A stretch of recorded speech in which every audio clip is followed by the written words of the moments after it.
one game away. Blow up. We're playing for something, man. We're playing for something. It's gotta mean something to you. It gotta mean something. Everything you got. Let's finish this. Do it, fellas. Let's go. Let's do it, fellas. Finish 2 3. 1 2 3. Finish. I can't even think about all of the shit I did to fit in. Past hard to watch like a fucking scary movie. I'm always happy to meet somebody that never knew me. Change for the better, hope niggas are living through me. I put it all on the wax so the people can know the true me. Hard to remain sane when the people you love the most is what's causing the damn pain. Y'all beef by the same thing, we ain't playing the same game. It's all for my fam name. She the girl of your fucking dreams, but to me she a plain Jane. You dipper and ball man, I dump when them calls came. This that higher level thinking. I'm the type to jump the fuck off for the shit before it's sinking. Not here for no new shit, my game slight to boost it. Ain't I don't have to prove shit. Rockstar fight the fool shit. My movie, this the new script. I want a life with no bullshit, nigga. I know on these news clips. That's why I dap him and move quick. Won't be around when they move switch. Won't be around when they lose clips. Won't be around for they lose lips. Might be the reason they pull shit. Yeah.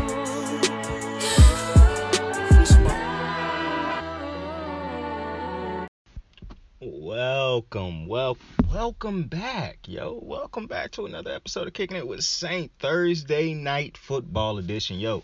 So if you don't know, you know the NFL is on Amazon now. I think it was on Amazon Broadcasting last year, but they got the whole setup this year. You know what I'm saying? They got Al Michaels, the OG. They got Herbert Street, who I've never really listened to a lot because I don't like college football. I told y'all that. But did a great job tonight. Like the broadcast was, I like that. Yo, how we doing today though, yo? You know how we start. Yo, how's everybody's day going? How dope is the day?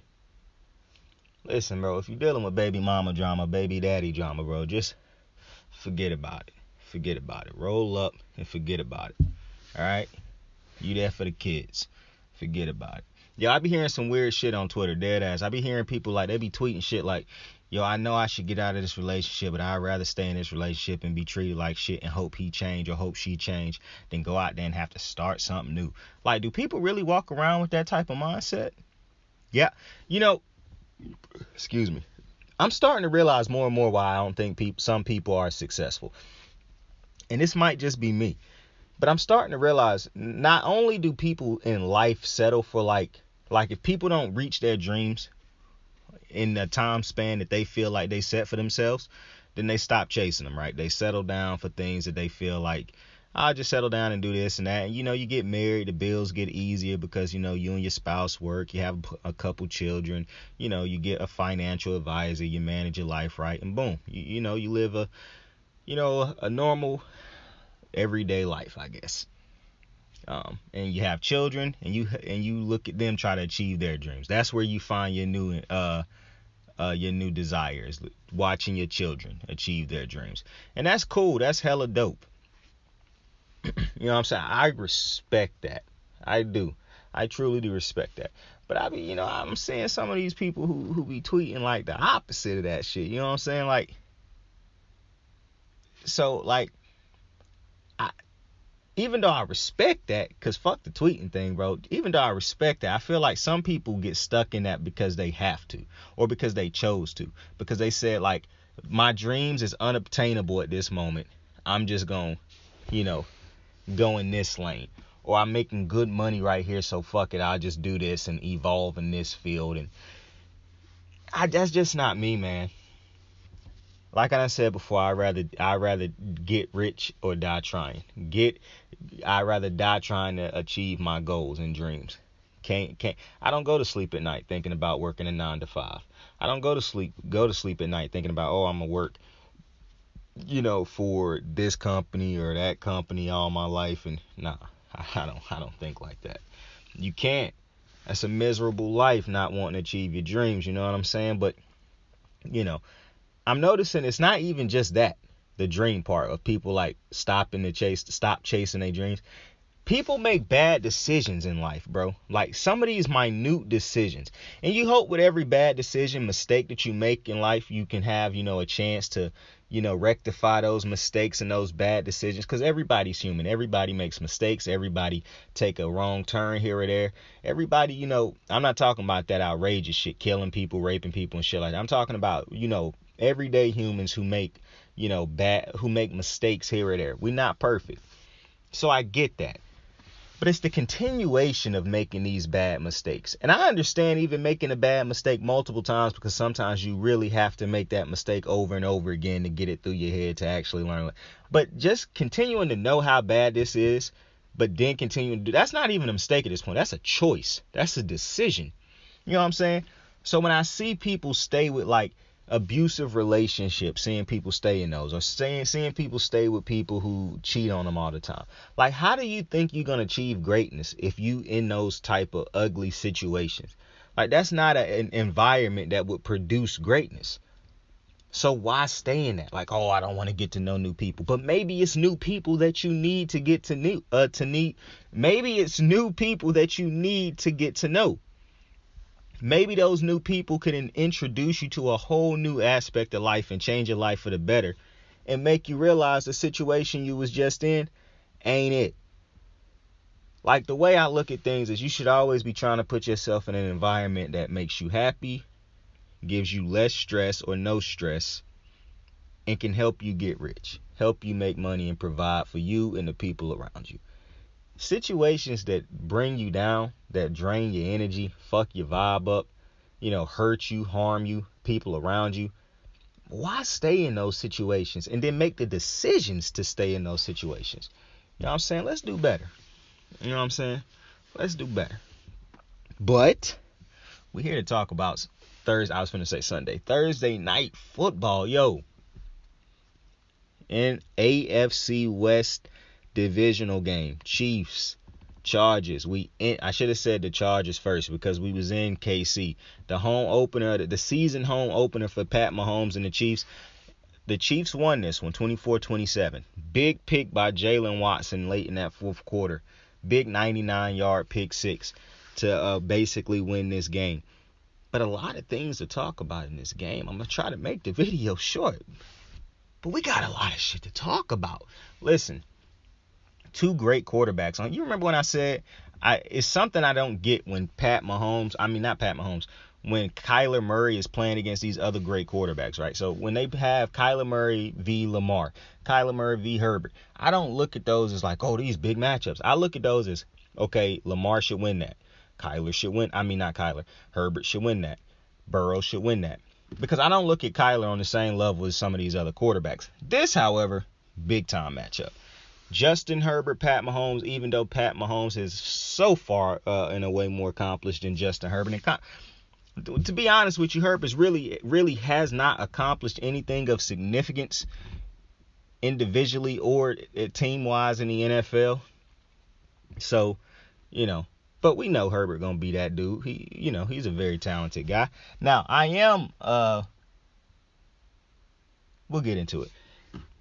Great game. I want to start off by talking about the two defenses, though, because I feel like, for one, a lot of the defensive players' names was called more tonight. Snead, Asante Samuel Jr., Jalen Watson, Chris Jones. So many different players was making plays for both. One name who you didn't really hear a lot was Khalil Mack or Joey Bosa. So shout out to the Chiefs line for keeping those two dudes in check. But everybody else, it was the others that made different type of plays on the defensive side of the ball tonight. And I kind of knew that the defense was going to decide this game, because at halftime, going into halftime, I tweeted, I was like, both teams look very much improved on the defensive side of the ball.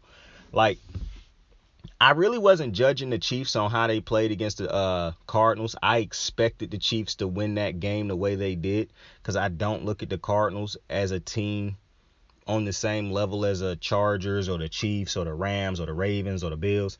You know what I'm saying? This was a great proving ground tonight for the Chargers and the Chiefs, and I took a couple things away from this game. So the first thing that I took away from the game is both defenses looked so much better this year, especially starting off, because the Chiefs defense started off rocky last year. Both defenses, to me, listen, it wasn't a perfect game by either defense. They both can have even better games, but for the most part, both defenses is what kept these games so close. At the end of the game, they started missing tackles here and there. But for the most part, these was two very disciplined defenses tonight. The one thing I will say was a lot of interceptions dropped on both sides. Both quarterbacks could have probably had 3 interceptions apiece if so many interceptions wasn't dropped. But, that's neither here nor there. Both defenses look very much improved. The Asante Samuels Jr. and J.C. Jackson, boy, that's going to be a tough once those two get in a rhythm and they get going and defense start gelling even more for the Chargers, that's going to be a scary defense or a scary secondary, especially you got Derwin James in the back too. Like, that's going to, imagine they go out and get a free safety next. That's going to be a scary secondary. I think the best secondary in the NFL this year is going to be the Ravens. But the Chargers going to have a top 5 secondary in the NFL too if they can stay healthy, because Asante Samuels had a good night. I don't really think any cornerback had really a bad night, But Asante Samuel's name was getting spoken of a lot tonight because he did a great job. Now, what I will say, the difference in it, because the next point I want to make is the difference in this game to me, and it's so weird that the Chargers lost this game, because it must be nice when Keenan Allen can be hurt and not play, and your next receiver that have to step up happens to be Mike Williams, who could be a number 1 receiver for a different team. It's nice to have it like that. You know what I'm saying? So Herbert had Mike Williams, and Mike Williams mossed both his touchdowns. He mossed dudes, so he had a great game. I think the problem with Mike Williams is because he hasn't been used as a number 1 receiver for the majority of his career, he can have these type of big games. But if he were a number 1 receiver, like you used him as one, I think he would have had a bigger game tonight than what he even had. And I think it wouldn't even been a competition, because the Chargers, I'll get to my third point because it's going to tie into this one. But as good as some of the players on the Chargers offense is, you got Herbert, you got Eckler, you got and Lindsley, the center for the Chargers, went down. They didn't say what was wrong with him. He just didn't play in the second half. But obviously you got Allen, who didn't play tonight also. But you got Mike Williams. You got a great tight end in Gerald Everett. You got so much talent on the offensive side of the ball for the Chargers. You expect these dudes, to put up points and whatnot. But it's so strange that even when, like I said, it's nice to have one when the other. I thought this last week, and I kind of thought it again this week. Something is holding this offense back from putting up the amount of points that I feel like they could put up. Like the Chargers, I feel like, because they're going to have an explosion eventually where they put up like 30, 40 something points. I feel like this offense could be like the Bengals offense from last year. Like, to me, I'm shocked that Justin Herbert hasn't made the playoffs yet. Like, if he doesn't make it this year, I'll be even more shocked, because then I have to start thinking like, yo, what's going on? Because I think the Chargers will make the playoffs because, like I said, I think the defense looks great. But I don't understand. And Justin Herbert got hurt towards the end of this game. I don't know if he got a cracked rib, bruised ribs, it was more than just losing his breath, because he was grimacing towards, like, after it happened, he was grimacing the rest of the game. But I don't know what it is about this team where it feel like they just don't score as many points as I feel like they should or could. And then it's like they have these moments throughout games where the offense is just it's picking up yards, but it's not really converting big downs and keeping drives alive. You know what I'm saying? Like, it feel like if they start back sometimes, they'll get, past the midway point of past halfway point of the field, and then something to fuck the drive up, they'll punt it. I just feel like it's a lot of different things that hold the Chargers' drives back for some reason. And it's weird because they do have so much talent on this offense. And that's why I'm like, yo, Herbert is as good as he is. They got the type of talent they have. I am a bit confused as to how this team cannot make a playoffs, even with the defense being as bad as it was last year. When you look at how bad some of these other defenses are for teams, but just because the quarterback is and the offense is what it is, it can overshadow or protect a bad defense. I think it's something missing from the Chargers offense. I think I know what it is. Like, at first, it was okay. So for me, it was two things. I was like, either this team really need a slot receiver who can work the intermediate routes, and you don't have to continuously use Austin Eckler as your receiving slot, basically, all these short routes and shit like that. I was thinking to myself, it could be that. Like, if they had a real legitimate slot receiver, like, it's weird that they didn't try to go after Jarvis Landry.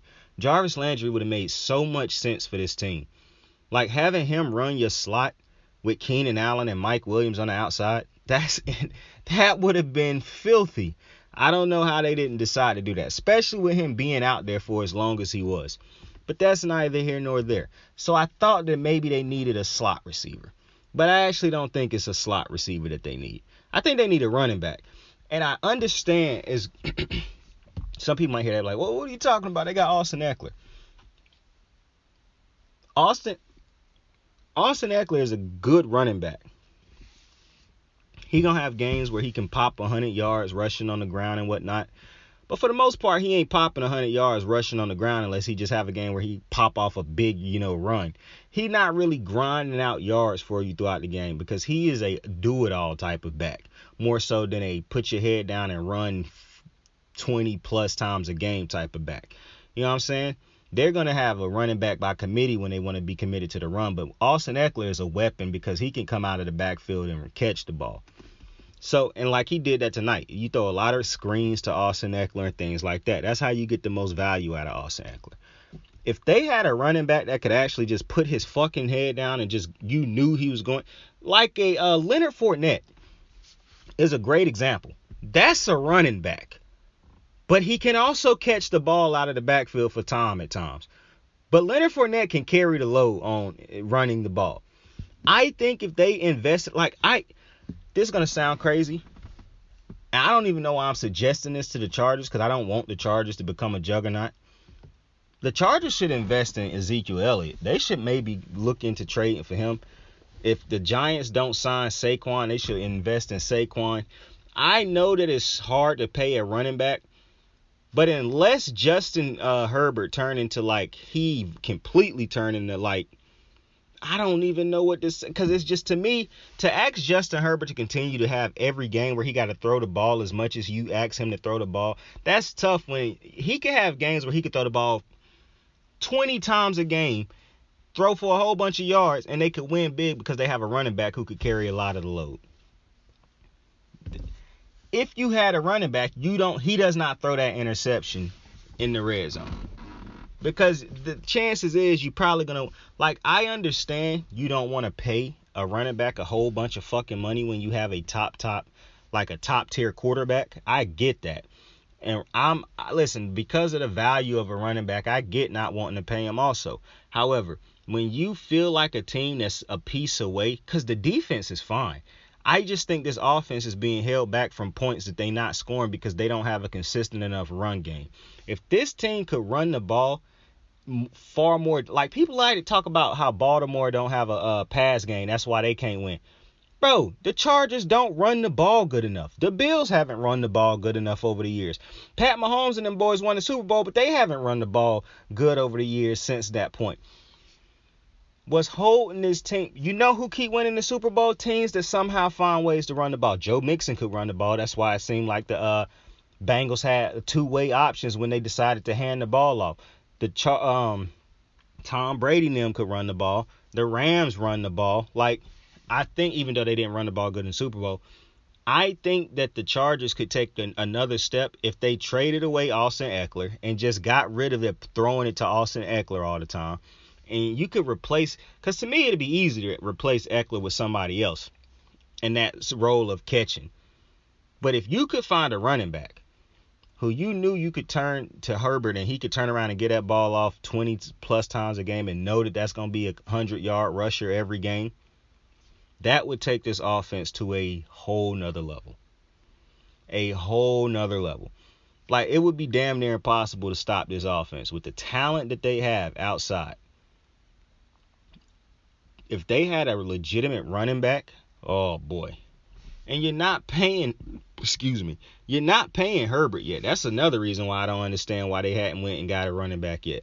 I understand they like Austin Eckler. But Austin Eckler, like, and maybe Zeke ain't the answer, but it's a running back out there that you could have went and got. That is a running back that could have, like, picked. Plus, with the quarterback that you're playing with, you don't even have to have, for one, Ezekiel Elliott would be far better with this team than he is with Dallas right now, because Herbert's a bigger threat than Dak Prescott throwing the ball. So that right there is going to loosen up the box for Ezekiel Elliott anyways. Now, I don't agree with going out and trading for Tony Pollard, but I think he a better running back than Austin Eckler. The problem with Tony Pollard is he's an atrocious pass blocker. And you don't ask running backs to pass block a lot, but when you do, you need them to do that, and he cannot do that.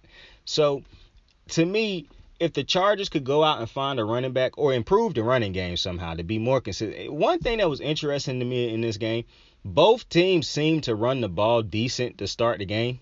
And at some point in time, both teams just got away from running the ball. Shit was crazy. But, yeah. My next thing is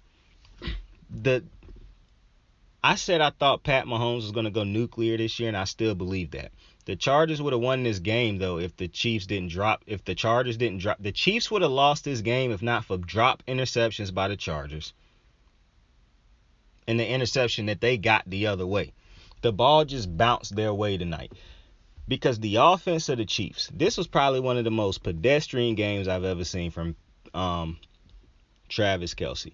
Not to mention, Travis Kelce got spawn busted tonight by Derwin James. I'm shocked they didn't throw a flag. I thought they was going to throw a flag on that shit. But the Chiefs, I don't know if it was just the Chiefs' lack of, legitimate weapons on the outside at the receiving positions, or if it's just the Chargers' defense is going to be like that. But I think it could have been a mixture of both, and a little bit, I'm leaning a little bit more towards, I don't want to take nothing away from the Chargers' defense because they played great, and I think they will be great this year. But the Chiefs' offense is going to need a receiver, I believe. They're going to have to go out and make a trade for a receiver. Juju is not a number one. McCole Hardman ain't a number one. Valdez Scantling not a number. I don't think none of these receivers is number twos. That's the biggest thing. It's not even that they're not number ones. These is not number two receivers. These is number three receivers that Pat Mahomes is playing with right now. And Travis Kelce. And because none of these dudes really strike fear in anybody's heart, Travis Kelce is going to have way different coverage. Now, Travis Kelce will not see Derwin James every week. He'll see him again this year. But he won't see him on a weekly basis. So obviously that'll make things easier too, because a lot of safeties out there ain't covering like Derwin James can. And a lot of teams out there ain't going to have a secondary that the Chargers can put out there.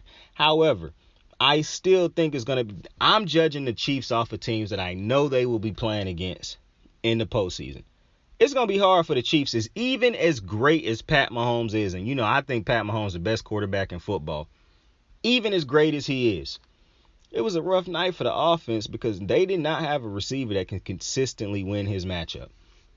And the more and more I look at this team, it's not a receiver on this team that's going to win a consistent matchup this year. Not in the Division A end, not in the AFC. No shot. And then you go out there and you look at Stephon Diggs, a guy who wins his matchup 90% of the time, if not more. You look at, you say all you want to about Tua Tagovailoa. He got two receivers on his team that are great receivers and win their matchups. And one of those dudes wins his matchup 90% of the time, if not more. You just look at if Pat Mahomes and the offense can't consistently, because if you have to, dink and dunk and be methodical every single drive, that kills you. On the drive where on the drive where Herbert threw the interception, the pick six, the 99-yard pick six, that was a drive where they was trying to get piece by piece, methodically getting up the field, and boom. You work so hard to get up the field with all these different plays, and on the last one, it finally get picked off. And that's why you have to be able to hit the big play, which Herbert and them boys can't hit the big play. It was crazy that they driving it like that. But it didn't feel like the Chiefs could hit the big play, even though they hit two big plays, which I thought was more so because Pat Mahomes escaped sacks and once coverage break down like that, But I'm thinking about when coverage don't break down. They don't have receivers who I think can consistently win and get the big plays. And I don't think you can win a Super Bowl or even get to the Super Bowl in this AFC dinking and dunking and having to methodically get the ball downfield, because Josh Allen can hit for big plays. Him and Stephon Diggs don't need to just have 10 play drives, 6, 7, 8, 9, 10 play drive. Nah, they can beat you over the head and have a 2 play drive, a 3 play drive, a 4 play drive.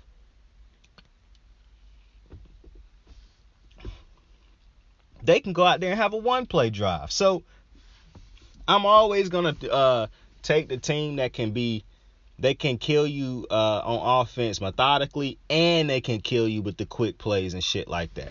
Because if your defense don't have to be out there for long periods of time, I know it's crazy when you have to so if you can score quick, obviously I mean, you put the defense back out there quick. Yeah, I get that. But a offense that knows okay, we got to score quick right now because our defense hot, so we can get the defense back out. Or we need to give our defense a break so we can take a little minute to score right here. Those type of offenses are usually the ones that can get you to and win a Super Bowl. And to me, that's what the Chiefs don't have right now, because they don't have a big play threat on the outside, or a consistent guy who can beat his man aside from Travis Kelce, and that's a tight end. And I don't know what receivers out there aside from OBJ. I don't think OBJ going to sign with the Chiefs, but I do think they need to make a call. But I don't know who is out there they could even trade for. And what's even crazier is I don't know why they didn't try to go get Jarvis Landry. Jarvis Landry would have been perfect in this system. And they didn't get him. To me, the Chiefs have to try to go invest in a receiver. As great as Mahomes is, I just think that threat of Josh Allen, because I do think they the favorites also, but just looking at how he and Stephon Diggs can score so quick and so efficient, it's going to be tough trying to beat them two dudes when you don't have that same big threat playability with your receivers. What happened last year in the playoffs between the Bills and the Chiefs, to me, would not play out the same this year, because I don't think the Chiefs would be able to score that quick, because they don't have Travis Kelce. I mean, not Kelce. They don't have a Tyreek Hill to be able to make those big chunk quick plays because of how great he is. To me, it would be so much harder for them to score those type of plays that quick like it was tonight. You need defenses to break down often. You need strokes of luck by the football guys. They got to put their hands over you here and there, because I just think it's going to be a tough road for the Chiefs offense if they can't fit. And, the Chiefs offense ran the ball decent tonight, great tonight actually. Clyde Edwards-Helaire had a big run towards the end of the game. If they can run the ball better than they ran it tonight, even better, if they can become a run-reliant team, then that'll make the game even easier. Not for Pat, because Pat's great. It'll make the game easier for the receivers, because they aren't. One of the ways that Kevin Stefanski helped Baker was he ran a lot of play action because he could run the ball. And because he ran the ball, it was easier for receivers who might not beat their matchups on a man just running in a pro style, just, go out there and we in single back shotgun, go beat your man. But because your running backs run the ball so great, you put these dudes in receiving position. You put your receivers in positions to run out of play action now. And those type of things, they can get open in that type of scheme. Because now it'll still be hard to get open against the Bills, because they run out of that fucking nickel with all those DBs on the field. But for most teams, when they playing linebackers more so out there, it's not 6, 7, 8, 9 DBs out on the field like Leslie Frazier's psychopathic ass like to do for the Bills. It's way different. Now McCole Hardman, and all these other receivers on the team, it's way easier for them to get open consistently, get into a rhythm, because I just think it's going to be hard for the Chiefs to win a lot of games against great teams the way they played offense tonight. You can't expect Justin Herbert or every single great team you play because Herbert and them boys had a 10-point lead. It really felt like Herbert and them boys folded up at the end of this game. That's not going to happen all the time. You know what I'm saying? So I do think, and I believe in Andy Reid, the enemy, Pat Mahomes, Kelce, but they need to go out and try to figure out how to get a receiver. A good receiver that can actually change life on this. But hey, also, like I said, if you can't, Maybe it's a running back that you try to go bring in. Because if you can actually get a running game going, a legitimate running game. Like I said, a running game would take the Chargers over the top. A running game would actually make the offense for the Chiefs better against great teams. Because now it's way easier to run play action and get these guys open when they would not get open as easy against other out of other formations, because we run the ball good now, or great, because running it good ain't gonna help you. You got to be able to run it great on a week-to-week basis. So it was a great game tonight. Both teams are obviously gonna be in the thick of things towards the end of the year. I think the Chiefs gonna win the division. I already told you. Pat Mahomes is looking at these motherfuckers like, yo, y'all think this dude the best, this dude the best, that dude the best. Nah, B. I'm still here. So, good game, great game. I enjoyed it. I'll be back later on this week to break down the games, my predictions for the upcoming games for week 2. I appreciate you for joining me. I might have missed some things on this game, but I wanted to make it quick. Obviously, I'm going to touch up on this game again on the next video before I start the breakdowns for the other game, because I'm going to go back and rewatch. Even though I watched this entire game, you always got to go back and rewatch it again and, see some things you might not have picked up on. But I want to go back and watch. It was something that I saw in this game real quick, though, that I want to talk about real quick. The Joey Bosa play when he went low on Pat Mahomes. And they was like, oh, the offensive lineman pulled Joey into the dude. Are these refs fucking retarded or fucking slow? Like, what's going on? Excuse me for the language, but that lineman did not pull Joey Bosa into Pat's leg. If you actually look at the video, it's crazy that I saw this on Twitter, that some dude posted this on Twitter, even though I already had said this before I saw this video. It was just crazy when I actually saw this video on Twitter, because I was like, oh, damn, they thought they saw what I saw. Joey Bosa pushed off of his back foot, or his front leg that was in front of his back leg. Like, you can go back and watch the play. Joey Bosa was he got a clean push off of his own back foot. Like, if you're an athlete and you know what I'm talking about, pushing off of that foot, go back and look at that play. Joey Bosa knew what he was doing. I don't know what the fuck the ref was watching or what he saw, but like a replay would clearly show you that Joey Bosa intentionally went after Pat Mahomes' legs, which, listen, you can call it dirty, you can call it what you want to. I'm not going to get into that. I don't want to say it's dirty, but it's definitely a flag. Like, you can't attack a quarterback that low. The only reason I'm not going to say it's dirty, because Joey Bosa, I don't see him doing shit like that on a regular basis. Plus, it's a football game, you're not really thinking.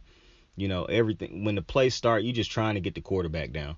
But to say he was pulled into Pat Mahomes and he clearly pushed off his back foot, come on, refs, do better. But I appreciate y'all for joining me. Tell somebody you fuck with him. Tell somebody you love him. Give my Dukes a kiss on the cheek. Give Pops a dap for me. Go out there and try to make somebody's day doper, man. I fuck with you. I love you. Go spread that love to somebody else. Saint out. Hey, right out. Got my niggas in the bag blowing white out. We gon' bump this shit real deep into the night out.